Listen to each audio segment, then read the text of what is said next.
And that's a response that we're seeing from this, our country, moving very progressively to looking at uniform wealth, uniform everything, and minimizing our freedoms and our personal liberties.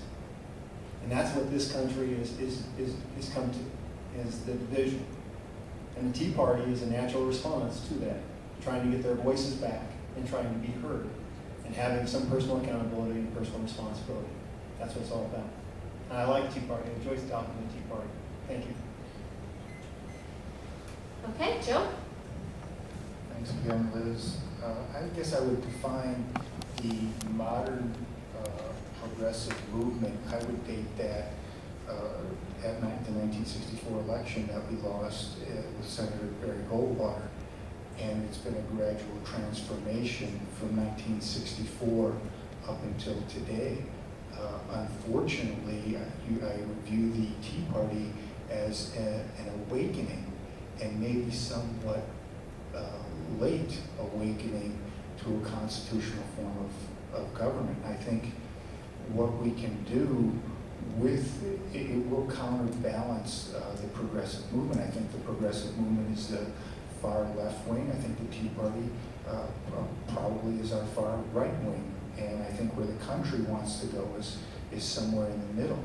And I would beg to my colleagues that what the Republican Party has to be is a party of less government. We have to reduce the size and scope of the federal government, like Barry Goldwater said back in 1964, and we failed to do that as a party. We cannot merely be a party that controls the overspending of the Democrats. So I think you've got two polarized situations with the progressive movement and the Tea Party movement. And again, our country needs to come back center-right, and I think our party has to be the party of meaningful, limited government. And I think that's what you're going to see with the 1070 coming out of Arizona. I think we need to take that momentum and move it to Washington for meaningful 16th, 17th Amendment reform that I think can start a chain reaction throughout our country that can start in Arizona. Thank you very much. Did you want to rebut? Just a comment on Joe's here. Obviously agree with most of it, but Joe, you couldn't be more wrong. I wanted to have our party be in the middle there. We must reclaim and reestablish true conservatism. That must be the role of our party. This all-inclusive kumbaya stuff has got us dramatically to the left. Phoenix Republicans are by and large liberal, and that's why we have a bankrupt state, because of liberalism. I've been fighting liberalism since I picked up my first copy of National Review. If you don't believe that, you're in the wrong party and the wrong country, respectfully. Okay, anybody else? John? Don't I get to respond? Don't I get to respond? Sure. You know, Of course. I think apparently I think you spun my comments out. I'm saying we significantly reduce the size and scope of the federal government. I agree with That is federalism.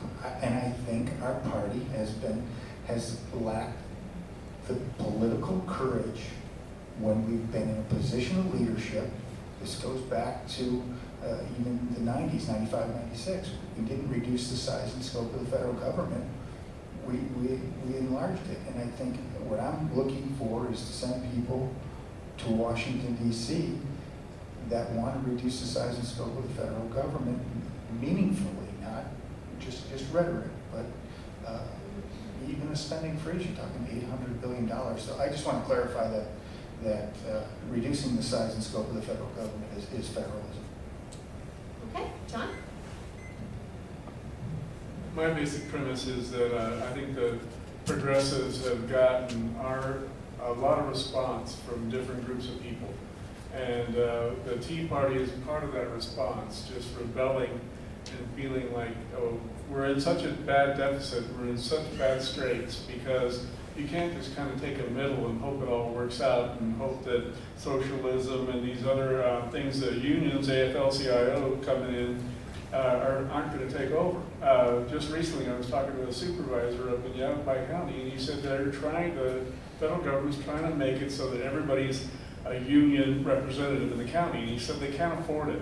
So I don't blame the Tea Party and the others for just saying, hey, we've got to come back to our